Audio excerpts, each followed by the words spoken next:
porque la elusión conlleva conductas legales, perfectamente legales, no hay nada de ilegalidad. La ley prevé esa no posibilidad hay dolo, de es simplemente, exoneración. incluso algunos lo llamaban el arte de no pagar impuestos sin violar la ley. Entonces estamos hablando de figuras que le permitían a un empresario, obviamente llevado por un buen asesor fiscal, pagar menos impuestos. Entonces, fraccionando ingresos, esto declaraciones. cambia después del 2019, porque en algunos países eso ya es algún tipo sancionable. En Panamá estábamos como en una zona gris entre, lo puedo hacer. Pues resulta que en Panamá la elusión tiene un concepto, tiene ya claramente establecido que cualquier maniobra que disminuya los impuestos es sancionable. Ojo. Horacio Estriví, con Mirador Económico, aquí como todos los jueves a las 7 de la mañana. ¿Cómo estás, Horacio? Bienvenido, buen día. Muy bien, contento de estar acá. Agradecido de que estés contigo en el estudio y que nos podamos ver en vivo a todo color. Horacio Estriví, uno de los principales economistas de este país, que nos amablemente pues, produce este espacio Mirador Económico, y hoy está aquí en el estudio porque tiene un invitado de lujo. Sí, señor. Javier Mitre. Javier es un gran amigo, empezando por allí. En segundo lugar, es un especialista en temas legales tributarios, un hombre con una amplia experiencia institucional. Y vamos a conversar un poco sobre el tema penal tributario, los antecedentes en Panamá, cuál es la evolución que ha tenido estas normas, qué implica esto, cuál es el concepto que hay detrás de esta rama del derecho y qué importancia tiene para Panamá en este momento. Sí, muy buenos días, por supuesto. Vamos a hablar un poco acerca de cómo estos tipos penales de conductas fraudulentas de evasión al fisco terminan causando un efecto dañino en la economía local, ya que pues al final de todo esto representa un hueco en el presupuesto y genera un mercado que al fin y al cabo pues ha llevado a que las conductas de defraudación fiscal se consideren como delitos precedentes de blanqueo de capitales. Así es, y sobre eso es que queremos conversar. Pero también, Guillermo, queremos hacer una breve alusión a la situación que vive el país. En ese esfuerzo de discutir en Mirador Económico temas de carácter estructural, de agenda económica, pero también de carácter noticioso, ¿no? Y en ese sentido es que queríamos referirnos a las huelgas y a las protestas que se han venido prolongando. Y esta es nuestra percepción, podría ser errónea o no. Y es que me da la impresión de que si haces un análisis comparativo de lo que se está, y quizás Javier, con mucha experiencia también en estos temas políticos, me pueda ayudar en esto. Si haces una comparación de, por ejemplo, lo que termina aprobándose en esta última ley, la 462, con respecto a lo que se aprobó en materia de pensiones, por allá en el año 2005, 2006, durante la gestión 2005, de Martín Torrijos. 2005-2006 ya en la Asamblea. Te vas a percatar de algo interesante, y es que en aquel momento se instrumentan medidas que tenían mucho mayor, digamos, que suponían un mayor sacrificio, mayor impacto en términos de los aportes que hacían los cotizantes, en términos de la jubilación, de la forma como se calcula el aporte, el número de cotizaciones, edad de jubilación, todas aquellas cosas cambian. Si te das cuenta en este momento, por ejemplo, la 462 es mucho más noble en ese sentido. Primero, segundo, se excluyen de esta ley, de esta última versión de ley de modificación, una serie de principios y fundamentos que habían planteado los gremios, como por ejemplo la no privatización de los fondos, la no eliminación del sistema solidario, el no aumento de la jubilación. Todos esos elementos están presentes, ¿no? A pesar de eso, entonces se provoca esta situación de resistencia y uno no puede sino preguntarse, bueno, ¿cuál es la diferencia entre esa etapa y esta, ¿no? La conclusión a la que voy llegando es que yo creo que hay un contexto, naturalmente, una situación de la economía que se ha venido desacelerando, un aumento en el empleo y la informalidad que es resultado un poco de la situación estructural que viene atravesando Panamá. Hace años venimos anunciando que esto podía ocurrir y se exacerba, se agrava a raíz del tema del COVID, ¿no? Entonces todavía hay una... Iba a decir, a mí me llama la atención que todo el mundo culpa a los errores políticos, pero nadie se fija en lo que pasó con el COVID en Panamá. La forma en la que entró el COVID en Panamá, el daño que le hizo, no solamente al tema económico, sino también al tema social. Totalmente. Eso no se evalúa, yo no entiendo por qué. ¿Verdad? Todo es que este gobierno no sirve, el otro tampoco. Sí, pero como si no hubiera pasado nada, ¿no? Y no me gusta la personalidad del presidente, y no me gusta cómo lo dijo, y no me gustó cómo me miró. Hombre, indistintamente a algunos temas de este estilo en el sistema de gobierno, al final...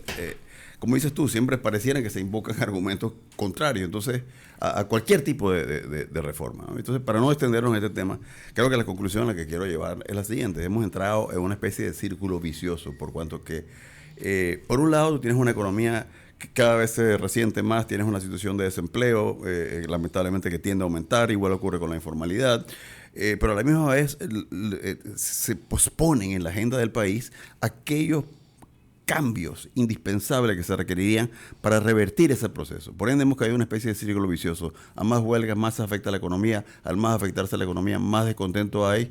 Y más allá de las imperfecciones que tiene el sistema, y tiene muchas, y la percepción que pueda tener la gente de que hay mucho que hacer en materia, por ejemplo, de combate a la corrupción, que no es un problema de nueva data, sino de vieja. Más allá de eso, hemos caído en una especie de inamovilidad, de una especie de paralización del proceso dinámico de cambio. Y yo te voy a decir una cosa, fíjate, y aquí termino. Si esto ha sido tan costoso poder implementar una reforma del sistema de pensiones, ya te puedes imaginar qué podría ocurrir con el resto de la agenda, que incluye, entre otras cosas, reformas al sistema educativo, reformas al sistema de salud, reformas al sistema tributario, reformas al sistema de incentivos, reformas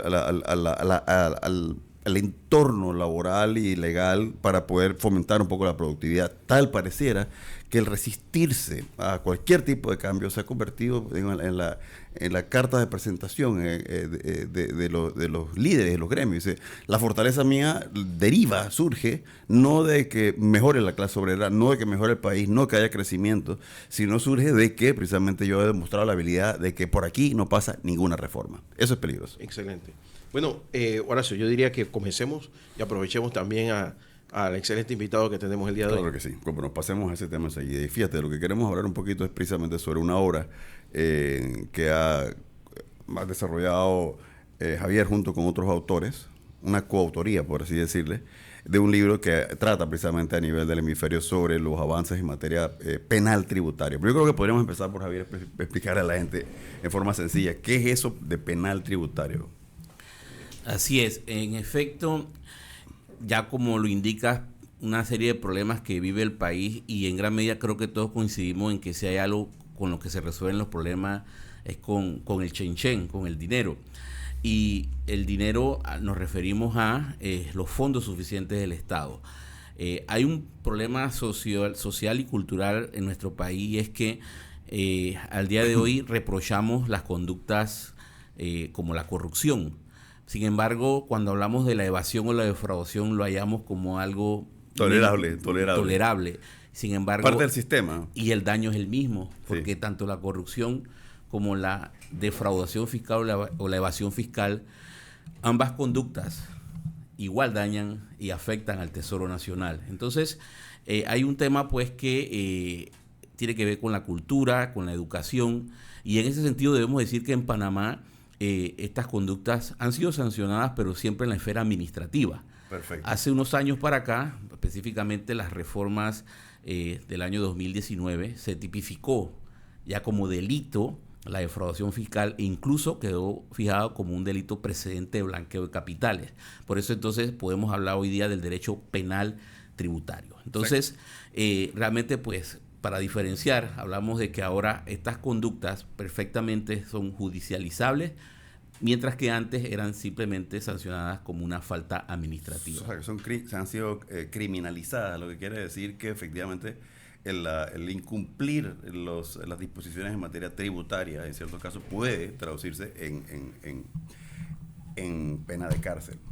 Así es. Lo interesante es que incluso bajo el régimen administrativo había la posibilidad de privación de libertad. Sin embargo, no podemos perder de vista que estas conductas, si bien es cierto, pueden llevar ese tipo de sanciones, incluso obviamente ahora más en el ámbito judicial. El objetivo principal es lograr la recaudación de los ingresos que necesita el Estado. Entonces, al final siempre estas sanciones son opcionables, es decir, o prisión o pagas los impuestos que dejaste de pagar. Y por eso que al final, cuando uno escucha, pero yo nunca he conocido a alguien que haya terminado siendo detenido, privado del, porque de alguna forma aparece el dinero, de alguna forma aparece el pago del impuesto.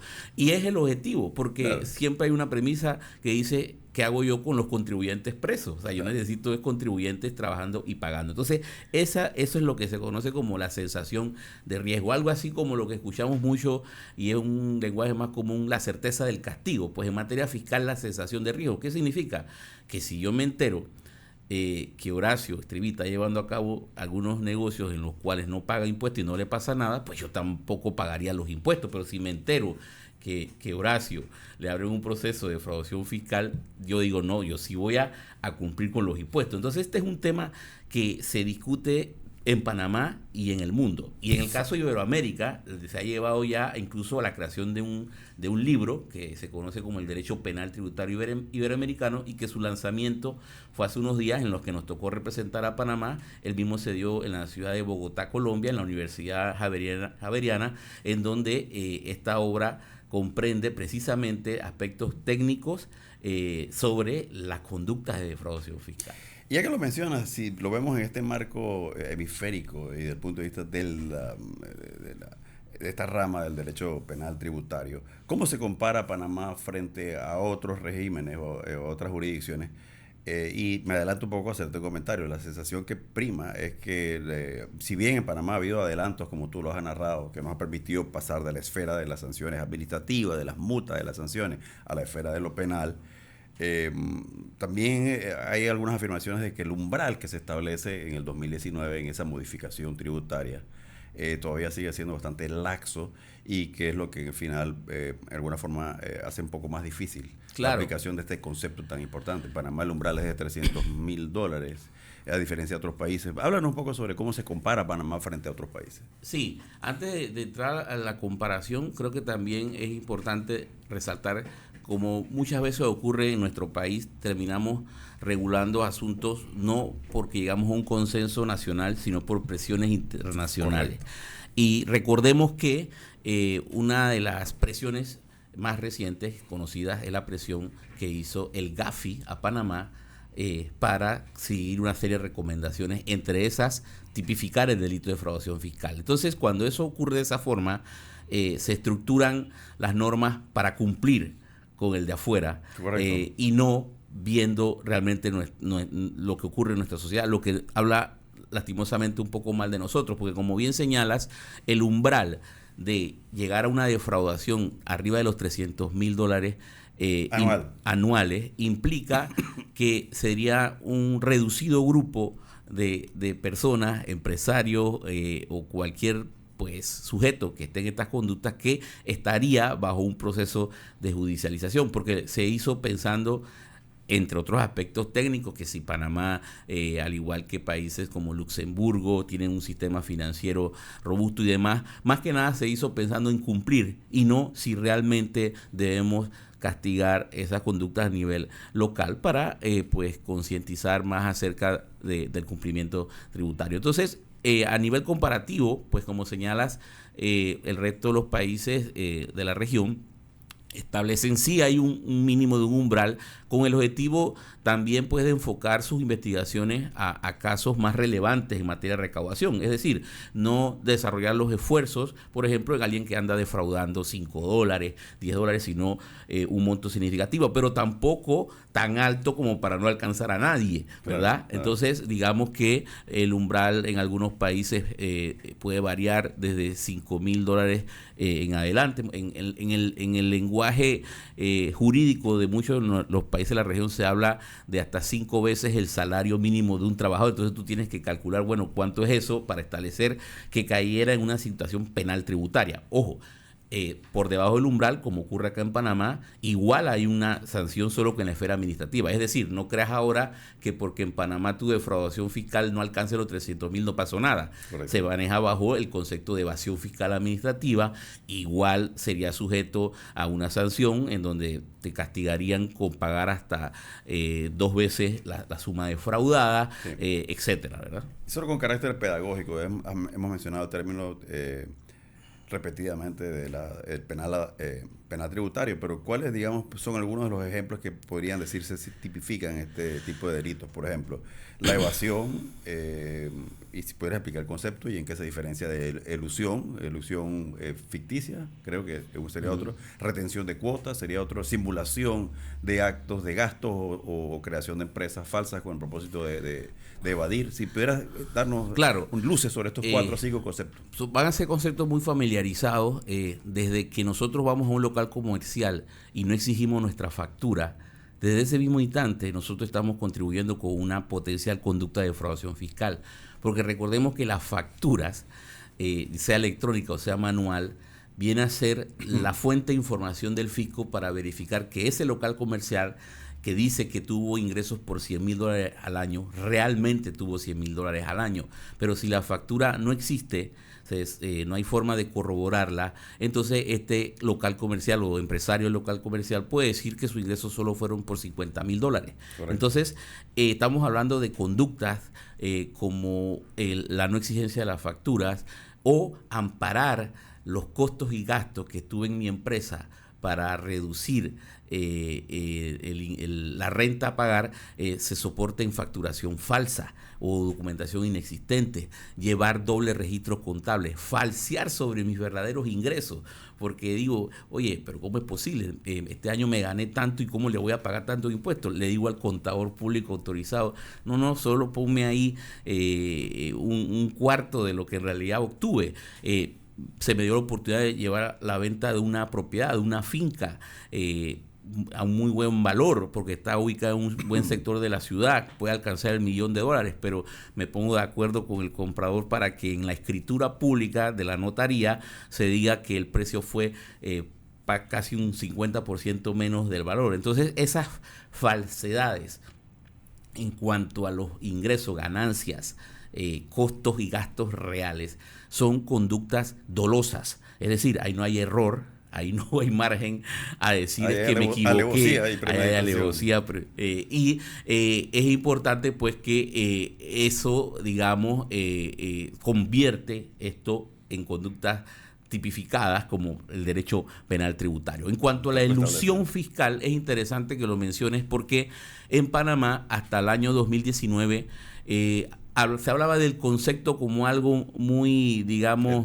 etéreo, muy vago, y al final yo sabía simplemente que me debía cuidar de las conductas de defraudación, y eso permitía que aquí se estableciera mucho la denominada planificaciones fiscales, establecer algunos tipos de estructuras societarias y sobre todo, como lo dije, el que tiene la capacidad de tener y crear sociedades ya es el que tiene mayor margen de elusión, porque la elusión conlleva conductas legales, perfectamente legales, no hay nada de ilegalidad, la ley prevé no hay dolo, es simplemente, incluso algunos lo llamaban el arte de no pagar impuestos sin violar la ley. Entonces estamos hablando de figuras que le permitían a un empresario, obviamente llevado por un buen asesor fiscal, pagar menos impuestos. Entonces, fraccionando ingresos, esto declaraciones. Cambia después del 2019, porque en algunos países eso ya es algún tipo sancionable.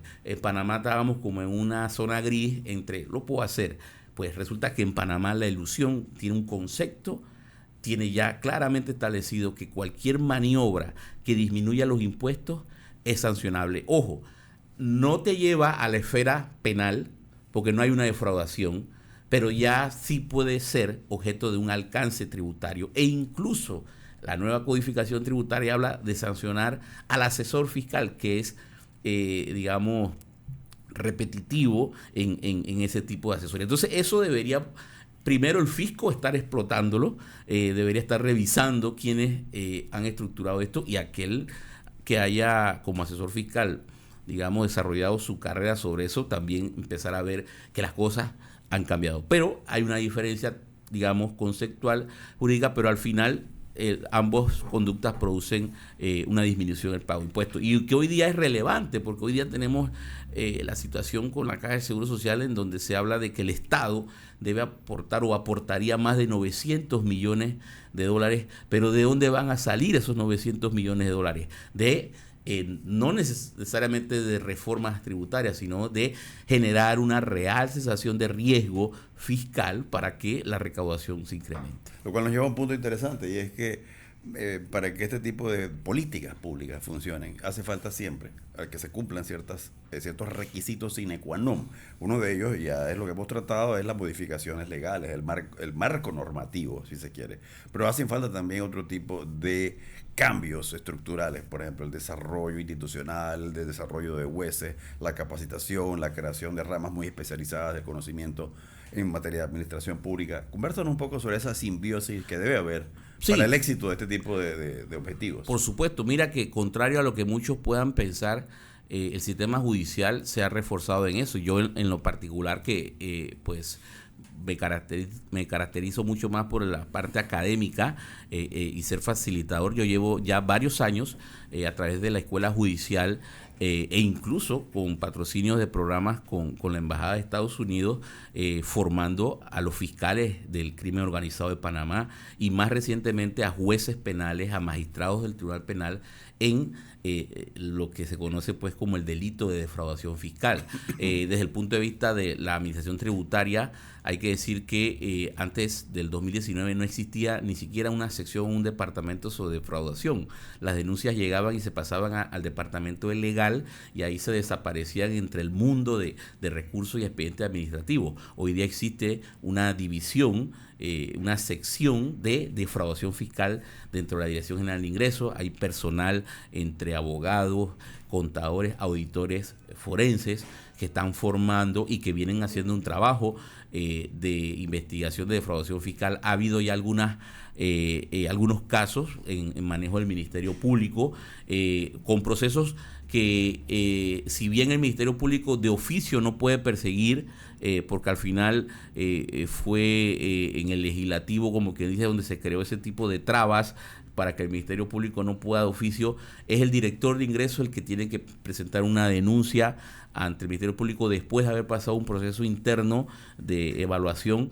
Pero lo que queremos destacar es que esto no está solo así plasmado en las normas y que no va a pasar o no está pasando nada.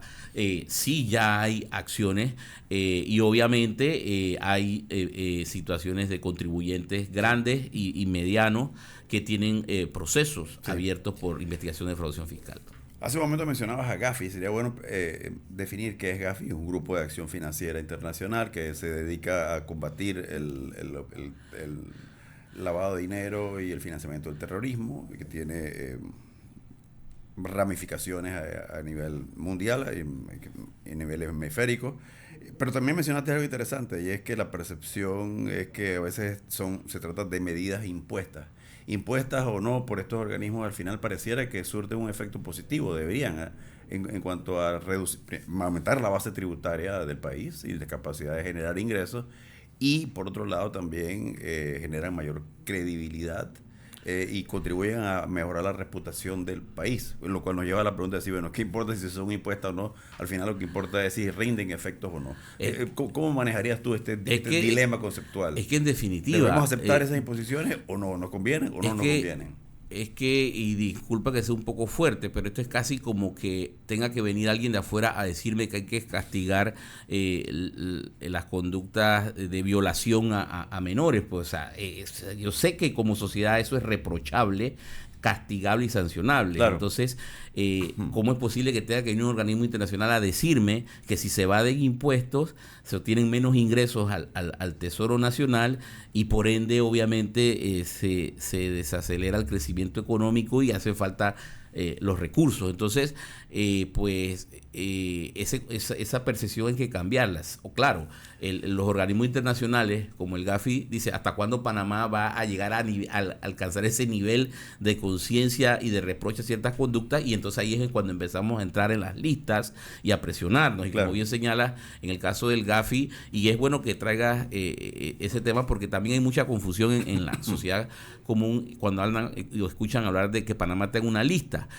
Pero Panamá está en diferentes listas y por diferentes organismos, y en algunas se han superado. Por ejemplo, en el caso de la del Gafi se ha superado hasta ahora, porque ojo, si bien se ha tipificado la defraudación fiscal como delito y que se establece como un precedente de blanqueo de capitales, por ahí va a venir una segunda revisión que va a decir, bueno, ¿y cuántas empresas o cuántas personas han sido condenadas o sujetas al pago de impuestos por defraudación? ¿O es que en Panamá nadie defrauda al fisco? Correcto. Si todos los días se hacen comunicados. ¿Y cuál es la respuesta a de esa que hay más de un pregunta 40% de defraudación, pero entonces nadie resulta sancionado o penalizado al final. O penalizado. Exacto. Entonces, eso es un tema, pues, sobre ya la parte de la ejecución, la sensación de riesgo, la certeza del castigo. Pero como quería decirte, no solo nos mide el GAFI, nos mide la OCDE en cuanto a nuestra capacidad de intercambio de información, que si bien Panamá hace intercambio de información, pero al parecer no lo hace de la manera más eficiente. Sí. Y el tema más, digamos, álgido es por parte de la Unión Europea, que también nos mantiene en sus listas. Y necesitamos otro programa para tratar ese tema. No, vamos a hacerlo, pero nada más un minuto. ¿A qué le llamamos eficiente?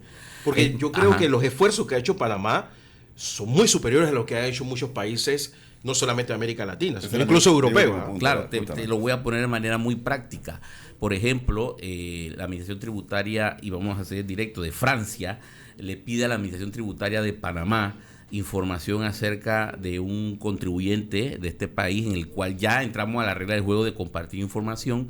Panamá viene y remite la información, digamos, a un banco, y dentro del banco se dan estas situaciones. Pero si ya yo estoy haciendo los reportes de CRS, de FATCA y demás, entonces mientras determinan de que no, es que este no tiene que ver con el reporte, sino es un requerimiento puntual de un cliente del banco, pueden pasarse 2-3 meses hasta cuando el banco entonces le manda la información a la Dirección General de Ingresos. Y después cuando llega a la Dirección General de Ingresos, en donde no es que hay un departamento con un personal o con una tecnología como para procesar la información, ponte que se tome unos 2 meses más en darse cuenta que ya tiene la información. Y cuando llega a Francia han pasado 6 meses.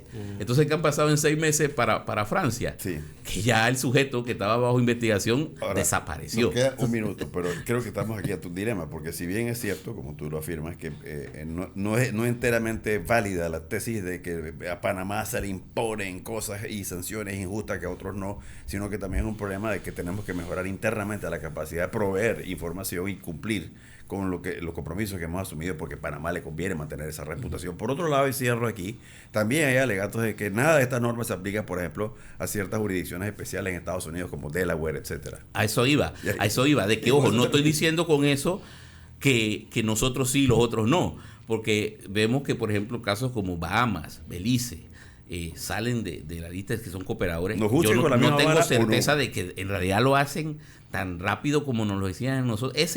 Ahí es donde tenemos que, yo creo, que empezar a indagar qué están haciendo que no estamos haciendo entonces nosotros. Exacto. Y qué pasa con estos países, como bien señalas, en donde normalmente la respuesta va a ser sí. Lo que pasa es que en países como Delaware hay certeza del castigo. O sea, pregunta si alguien no le tiene miedo al fisco acá y si alguien le tiene el fisco. Entonces ahí ya de salida nos desbalanza, nos dejan como que dice, bueno. Así, allá sí te meten preso. Allá sí te meten preso. Sí, claro. A la primera cosa que no pasa acá. Tú pregúntale a un ciudadano a quién más le tiene miedo allá. Claro.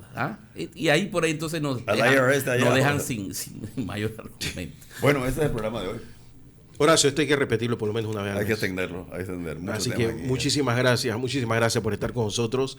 Este programa lo vamos a poder volver a ver en YouTube el domingo. Y lo subimos a nuestras redes también. Así que, Horacio Estriví, Comirador Económico, gracias por estar con nosotros. Vamos a la pausa, don Diego, que ya por ahí está la gente de la tertulia. Aquí en la mañana en Compo Radio.